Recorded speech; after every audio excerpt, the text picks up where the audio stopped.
Assalamualaikum warahmatullahi wabarakatuh. Perkenalkan, nama saya Ratna Ziva. Saya dari kelas C semester 5. Saya akan menjelaskan materi tentang pengertian seni rupa. Seni rupa adalah cabang seni yang membentuk karya seni dengan media yang bisa ditangkap dengan mata dan dirasakan dengan rabaan. Seni rupa dilihat dari segi fungsinya, dibedakan menjadi dua, yaitu seni rupa murni dan seni rupa terapan. Proses penciptaan seni rupa murni lebih menitik beratnya pada ekspresi jiwa semata, misalnya lukisan, sedangkan seni rupa terapan proses pembuatannya memiliki tujuan dan fungsi tertentu, misalnya seni karya. Sedangkan jika ditinjau dari segi wujud dan bentuknya, seni rupa terbagi dua, yaitu seni rupa dimensi yang hanya memiliki panjang dan lebar saja, dan seni rupa tiga dimensi yang memiliki panjang, lebar, serta ruang. Secara kasar, terjemahan seni rupa di dalam bahasa Inggris, namun perkembangan dunia dan modern menggabungkan dengan desain dan karya di dalam bahasa. Itu adalah pengertian dari seni rupa, yang dimana seni rupa ini adalah sebagai media yang bisa ditangkap dengan mata dan rabaan dalam membentuk karya seni. Mungkin itu saja pemateri pertama. Singkat saja, saya akan melanjutkan pemateri pertama, yaitu saya akan menjelaskan materi yang kedua tentang unsur-unsur seni rupa. Unsur-unsur seni rupa antara lain yaitu yang pertama titik, garis, bidang, bentuk, ruang, warna, tekstur, dan gelap terang. Semuanya adalah unsur yang membangun suatu karya seni rupa yang akan dijelaskan secara lengkap dan dalam artikel. Unsur fisik ini berarti sebuah karya seni bisa kita lihat secara langsung seperti titik, garis, bidang, bentuk, ruang, warna, tekstur, gelap, terang. Sedangkan unsur non fisik adalah prinsip umum yang digunakan untuk menempatkan unsur-unsur fisik dalam karya seni. Unsur-unsur fisik pada dasarnya meliputi semua unsur seni rupa yang terdapat pada sebuah benda. Pengamatan unsur-unsur visual inilah tidak berbeda dengan pengamatan terhadap benda-benda yang ada di sekitar kita. Semakin baik mengenal unsur-unsur visual ini, maka akan semakin baik juga pengamatan seseorang terhadap apresiasi seni mengenai unsur-unsur seni rupa. Simak penjelasan sebagai berikut. Unsur-unsur seni rupa. Yang pertama itu titik. Titik adalah unsur paling dasar yang terdapat dalam seni rupa, menjadi dasar seni rupa di sini karena titik bisa melahirkan wujud atau ide atau gagasan, lalu menciptakan sebuah garis, bentuk, dan bidang. Yang kedua adalah garis. Garis adalah kumpulan titik yang berbentuk melalui goresan atau tarikan dari titik satu ke titik lainnya. Secara definisi, garis adalah goresan atau batas limit dari suatu benda, ruang, bidang, warna, tekstur, dan lain-lain. Garis juga menjadi unsur fisik yang mendasar dan penting dalam membentuk dimensi, memanjang, dan memiliki arah serta sifat-sifat yang khusus seperti panjang, pendek, vertikal, horizontal, lurus, melengkung, berombang, dan masih banyak lainnya. Contohnya itu adalah bidang. Bidang seperti halnya yang kita ketahui, bidang memiliki permukaan yang datar dan merupakan benda dua dimensi. Apabila kumpulan garis pertemuan antara ujung pangkalnya akan membentuk bidang. Bidang dibagi dua menjadi geometri, persegitiga, dan seterusnya. Dan bidang organik lengkungan akan memiliki sifat yang variatif sesuai bentuknya. Bentuk gabungan dari unsur bidang akan menciptakan bentuk. Bidang secara bentuk plastis. Bangun adalah bentuk benda yang terlihat oleh mata seperti bulat, persegi, tak teratur, dan lainnya. Selanjutnya, ruang. Ruang adalah luas sekumpulan bidang dan dimensi yang meliputi panjang, lebar, dan tinggi. Dalam suatu ruang, ilusi dapat dibuat dengan garis dan bidang, kemudian dikombinasikan dengan warna yang dapat menciptakan dalam ilusi sinar seperti perspektif dan kontras gelap terang. Warna. Selanjutnya saya akan menjelaskan warna adalah unsur paling dominan dalam sebuah karya seni. Kesan yang ditimbulkan Warna akan memberikan gambaran karya seni sesuai dengan kenyataan yang ada. Tekstur adalah kondisi suatu permukaan benda yang biasanya dites menggunakan indera peraba. Menurut Fajar Siddiq dan Aming Prayotino, tekstur adalah sifat permukaan seperti lunak, lembut, kasar, dan halus. Unsur-unsur seni rupa yang terkait adalah unsur gelap terang. Gelap terang timbul karena adanya perbedaan intensitas cahaya yang jatuh pada permukaan benda. Mungkin itu saja materi yang saya dapat sampaikan. Kurang dan lebihnya saya mohon maaf. Billahi taufiq wal hidayah. Wassalamualaikum warahmatullahi wabarakatuh. Bismillahirrahmanirrahim. Assalamualaikum warahmatullahi wabarakatuh. Perkenalkan, nama saya Ikvina Multayasa, semester 5, Pendidikan Guru Sekolah Dasar, Fakultas Keguruan dan Ilmu Pendidikan, Universitas Muhammadiyah Mataram. Saya akan melanjutkan materi tentang macam-macam seni rupa. Macam-macam seni rupa. Macam-macam seni dikelompokkan menurut wujud, masa, dan fungsinya, yaitu yang pertama, macam-macam seni rupa berdasarkan wujudnya. A. Seni rupa dua dimensi adalah seni rupa dengan karya dua ukuran, yaitu panjang dan lebar. Seni rupa dua dimensi hanya dapat dilihat dari satu arah, yaitu dari arah depan. Contoh seni rupa dua dimensi adalah seni lukis, seni batik, sketsa, dan seni ilustrasi. B. Seni rupa tiga dimensi adalah seni rupa yang memiliki tiga ukuran panjang, lebar, dan tinggi atau tebal, memiliki volume. Hasil dari karya seni dapat dinikmati atau dihayati dari sembarang arah pandang. Contoh seni rupa tiga dimensi adalah seni kriya, seni taman, seni bangunan, dekorasi, dan lain-lain. Yang kedua, macam-macam seni rupa berdasarkan masanya. A. Seni rupa tradisional adalah seni rupa yang dibuat dengan pola, aturan, atau pakem tertentu sebagai pedoman dalam berkarya seni dan dibuat berulang-ulang tanpa merubah bentuk aslinya.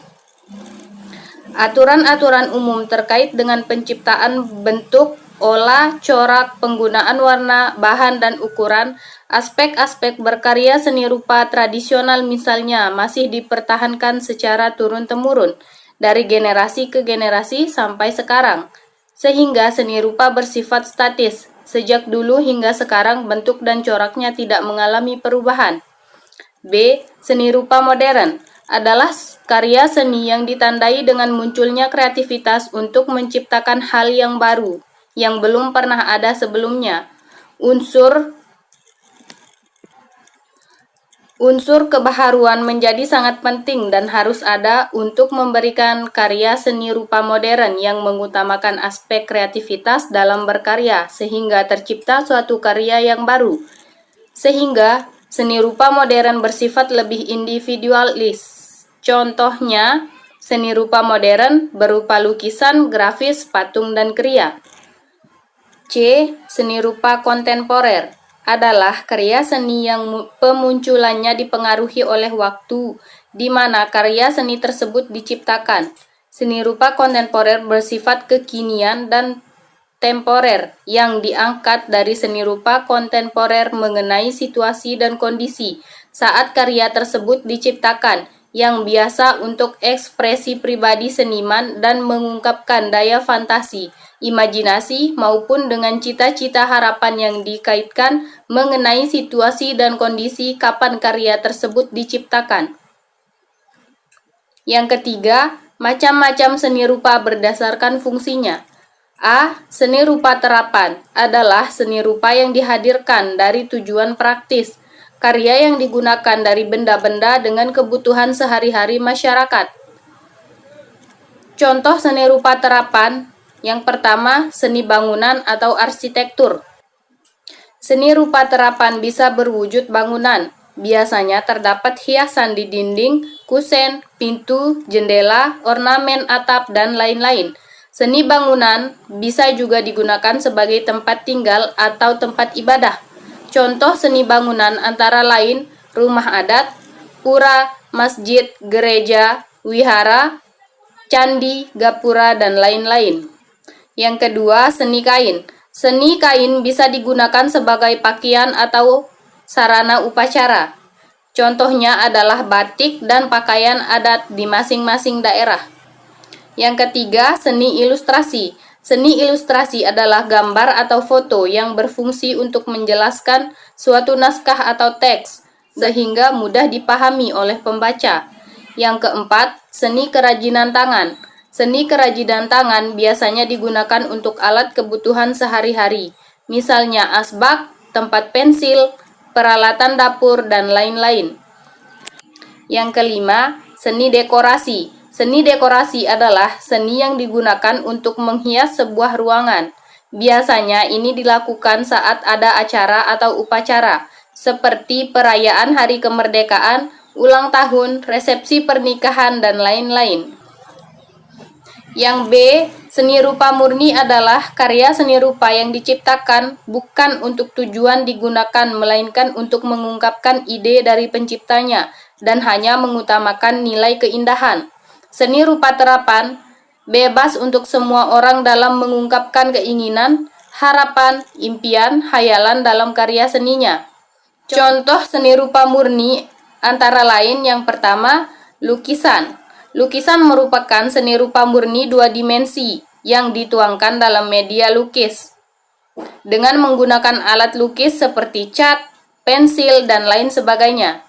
Lukisan merupakan salah satu karya seni rupa yang memiliki nilai jual tinggi karena nilai estetiknya.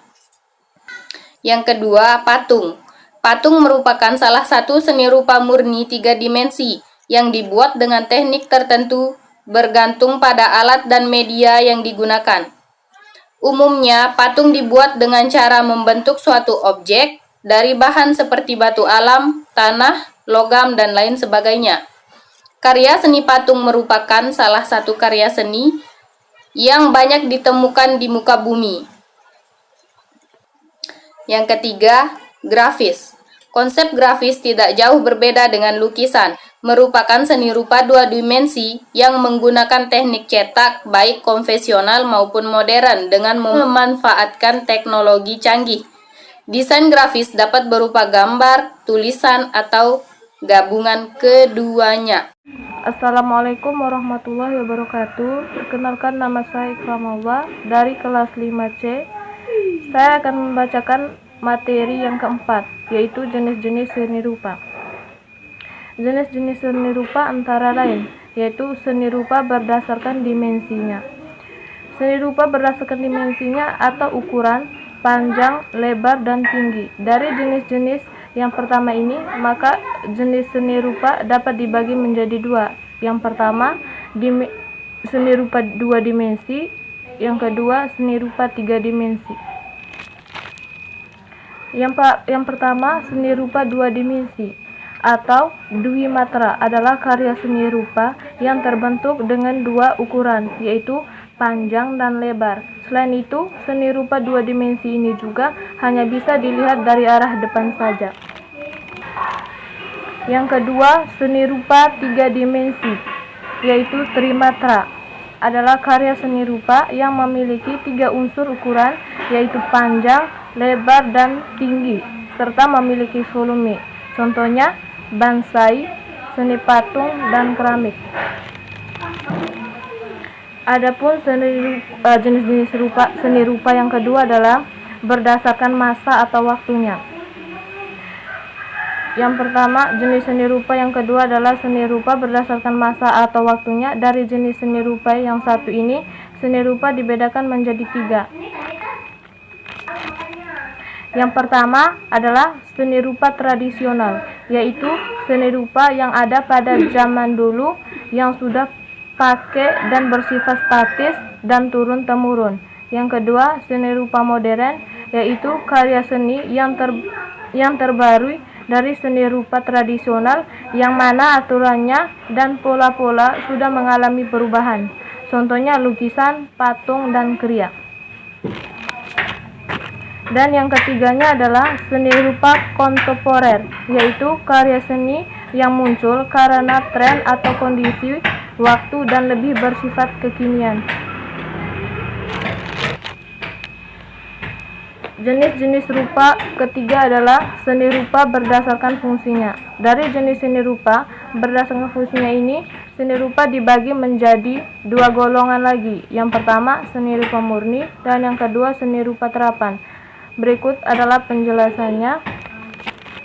Yang pertama, seni rupa murni, yaitu karya seni rupa yang dibuat hanya untuk nilai estetika dan ide pembuatannya saja dan bukan untuk dipakai. Yang kedua, seni rupa terapan, yaitu karya seni rupa yang dibuat dengan tujuan untuk dipakai, contohnya keramik, poster, senjata tradisional, dan lain-lain. Perkenalkan, nama saya Tata Syafreddin dari Prodi PGSD kelas 5C. Jadi beberapa teman barusan sudah menjelaskan 4 poin tentang seni, dan masuk ke poin terakhir, yaitu saya sendiri materi terakhir, yaitu tentang karakteristik seni. Jadi suatu seni memiliki karakteristik, tentunya memiliki identik tersendiri dan makna tersendiri. Dari karakteristik seni, yang pertama itu karya manusia.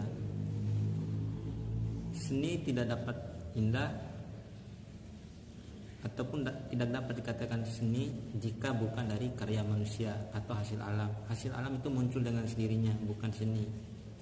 Dan kedua, mengandung makna yang berasal dari pengalaman batin. Seni juga tidak hanya asal buat, memiliki landasan, memiliki pengalaman serta historis tersendiri dalam karakteristik seni itu sendiri. 3, memiliki unsur estetika. Unsur estetika maksudnya di sini yaitu seni itu memiliki estetika. Dari kata estetika berarti keindahan, daya tarik, memiliki kesan tersendiri, memiliki polanya tersendiri, supaya penikmat seni atau konsumen seni itu bisa menikmati seni itu, tidak hanya menikmati, hanya melihat, tapi juga merasakan apa yang disampaikan oleh seni itu sendiri. Dan yang terakhir atau poin 4, yaitu dapat merangsang pengalaman batin pula bagi yang menghayatinya. Pengalaman batin. Jadi contohnya, saya jelaskan ya, jika orang melihat seni atau lukisan, lukisan ini memiliki makna apa ya? Saya teringat tentang ini. Saya teringat tentang ini. Misalnya pelukis sawah. Histori. Saya pernah melihat dulu di kampung atau di suatu tempat dulu pernah ada cerita tentang sawah. Jadi menggambarkan apa menjadi pengalaman dari penikmat seni atau individu penikmat seni itu sendiri. Jadi sekian dari saya sebagai pemateri terakhir yang membahas tentang karakter seni. Billahi taufiq wal hidayah. Wassalamualaikum warahmatullahi wabarakatuh.